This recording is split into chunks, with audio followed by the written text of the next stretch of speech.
Let's be honest with one another. You quite like the idea of having big jacked forearms like your favorite fictional character, or at the very least like Mel Gibson in literally any film Mel Gibson has been in. Seriously, go and have a look. But you're not sure where to start. You're potentially overwhelmed because you've got people telling you need to use grip trainers. You've got people using strange strongman exercises. You've got people using equipment that you've never heard of and probably will never be able to find. Well, here's where you're going to start with this video, because all you're going to need is a single kettlebell. And I reckon that if you've got access to a gym, they have a kettlebell. And I reckon that a significant number of you probably have a kettlebell gathering dust maybe in the corner of some room at home anyway. And you can use this video, you can use the exercises we're going to go through to start building your forearms and your grip strength. Now, a couple of caveats really quickly. Number one, there is probably a significant amount of genetics that determine the size of your forearms. You don't have to look very hard to find some guy with jacked forearms who's never touched a weight in his life. And I was hoping that as soon as I became a dad, mine would just balloon up in size, but they haven't, hence why I've started training them properly. The second caveat is that not all kettlebells were created equally. A lot of you will have access to these large plastic kettlebells, and I'll be honest, they're not going to be as useful as a smaller, more compact version. Now, that doesn't mean you cannot use them, but some of the exercises in this video, as you'll find out, probably aren't going to work with this. That's fine, it doesn't matter if that's all you've got access to, still crack on, watch this video, but don't force an exercise. If it doesn't feel right, if you can't do it because you've only got one of these massive plastic ones, then that's just the way it is right now. But if you can get hold of a smaller one like this, that would be ideal. To put it in perspective, these are the same weight, but one is twice the size of the other. So here's what you're gonna do. You're gonna watch this video, you're gonna try the different exercises that I'm gonna show you. You're gonna find 2 or 3 that work, that feel good for you, and you're gonna absolutely smash them over the next couple of weeks and start building your forearm size and strength, and your grip strength too. I'm gonna tell you how to do that later on in the video. Hey Ty, you wanna come in? Yeah, it's fine, I can just cut it, just come through. Because I can just chop the bit where you walk in, and then when you walk past, and I just seamlessly, where was I? First exercise is just going to be a single arm wrist curl. A couple of key points. First of all, the higher the handle is in your palm, the easier it's going to be, and the lower the handle is in your palm or down your fingertips, the more challenging it's going to be. The other thing you'll notice is that if you have your forearm horizontal or close to, the challenge is mostly going to be in that stretch position. If you have your forearm vertical or mostly vertical, the challenge is going to be in that close position as you've brought your wrist, as you've brought your hand up. What I recommend with all of these exercises is also just play around with the various angles and positions. We all have different limb lengths and mobility and injuries and aches, and so you may find that simply making small changes or tweaks to the position of your arm, your forearm, your shoulder can make quite a big difference to not just the effectiveness of the exercise, but also any discomfort that you might feel. So anything you see in this video is just a general guide and recommendation. Please do play around and find a way that fits your structure. All we're going to do for the next exercise is just flip our palm the other way so we're overhand. Now this is going to require a bit more grip strength because obviously our fingers and our thumb are now holding onto the kettlebell so that we don't drop it. It's not sitting in our palm anymore. So don't be surprised if this variation is a little bit more challenging. Other than that, the same thing applies. Play around with the position, play around with the angles, find a way that's challenging for you. Now, if you're limited and you've only got one kettlebell and it's just a bit too heavy right now, then with the single arm variations, what you can do is use your free hand to provide a little bit of assistance. So if right now this weight is too much and you cannot do it with just one hand alone, take your free hand, place a fingertip or two on the bottom position of the kettlebell and simply assist as much as you need, but also as little as possible. We still want this arm to be doing most of the work. And you can apply this to all of the single hand exercises. And in fact, it's one of the benefits of using one hand at a time. We've done underhand, we've done overhand. Let's go into a neutral position. Instead of grabbing the kettlebell at the top of the handle, you're going to grab it on the corner. I'm sure there's a fancy name for that part of the kettlebell handle that the kettlebell enthusiasts watching this will let me know about ASAP.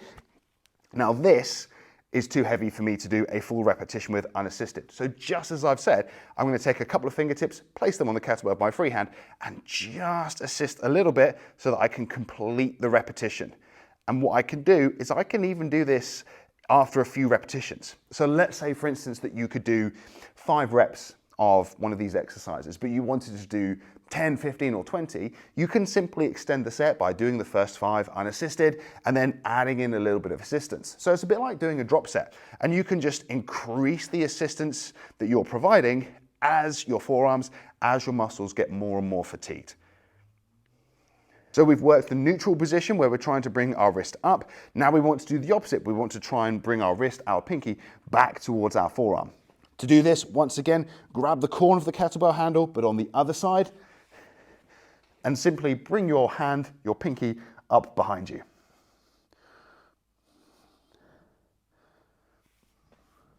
I do prefer the single arm variation of those 4 exercises because they just offer you more control.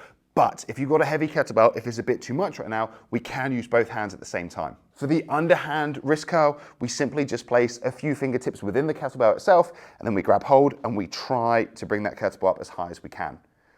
Again, same thing applies in terms of playing around with wrist position, playing around with the angle of the forearm. But other than that, we're trying to achieve the same thing. With the overhand, both hands in if you can. Now with this, I would recommend having a slightly looser grip on the kettlebell.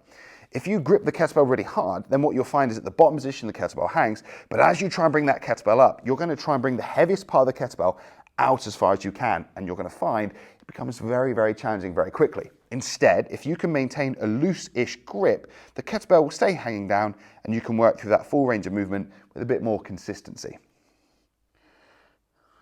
For our neutral grip, once again, we go thumbs up on the kettlebell, grab the corners or the sides of the handle, place our forearms on our knees, on our thighs, or on a bench, a chair, any sort of support, and again, work through that big range of movement. Same thing applies.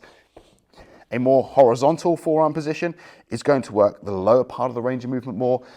A position that's closer to vertical is going to work that closed position where our thumb is closer to our forearm more so. And then we simply reverse that. Rather than having our thumbs on the kettlebell, we try and get the bottom position, our pinkies, on the kettlebell. For this, you're probably going to want to stand. And again, same thing. Trying to bring our pinkies back up as high as we can. Another really important part of building strong, big, but also functional forearms and grip is also going to be your ability to rotate with a weight. To do this, a bench, a chair, a box, something, handle of the kettlebell on the bench, get your forearm on it, and then rotate slowly from side to side.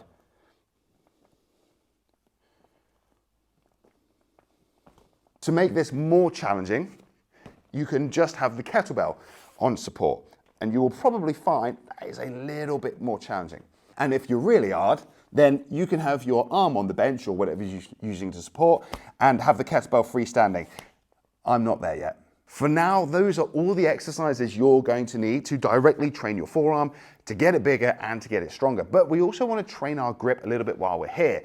And all you're going to do is just hold on to the kettlebell, which seems a bit easy. After all, it's got a handle. So what you're going to do to make it challenging is you're going to turn it upside down. But first, you're going to make sure that your feet are not directly underneath the kettlebell at any point during this exercise, because I did that once and I won't make that mistake again. Hold the kettlebell upside down by the handle, place a hand on top and squeeze the life out of it and hold on as long as you can.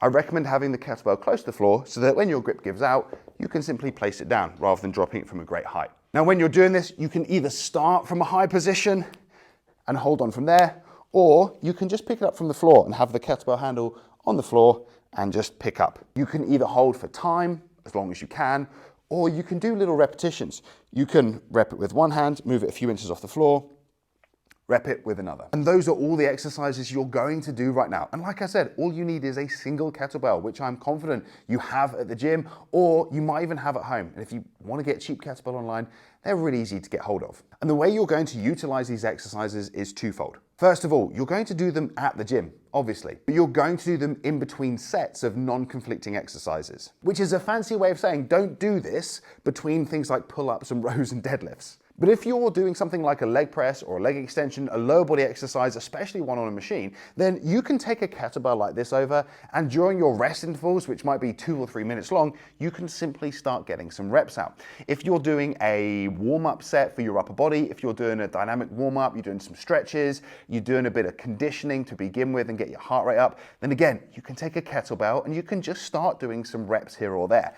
You don't have to be super specific right now in terms of how much you're doing. You don't have to program certain sets for a certain number of repetitions.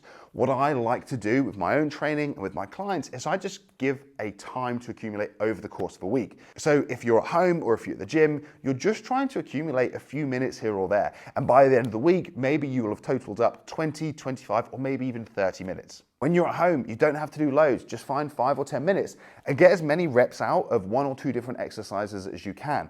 The beauty of this is that you just need one piece of equipment. You don't need much space. You don't even necessarily need to warm up or do anything particularly complicated. I can't speak today. When you've next got some trash TV or Netflix, you can just get this out and start doing some repetitions. The aim, like I said, is to accumulate time over the course of a week. And remember to apply the same principles to building your forearms that you would any muscle group. Turn up week in, week out. Train very close to or to failure. Work through a big range of movement. Don't cheat the repetitions and use momentum. Eat enough protein, and given enough time, I am confident you will see changes in the size and strength of your forearms and your grip as well. By the way, if you're not subscribed to the channel, please feel free to, and like, comment, save this video, share it, whatever.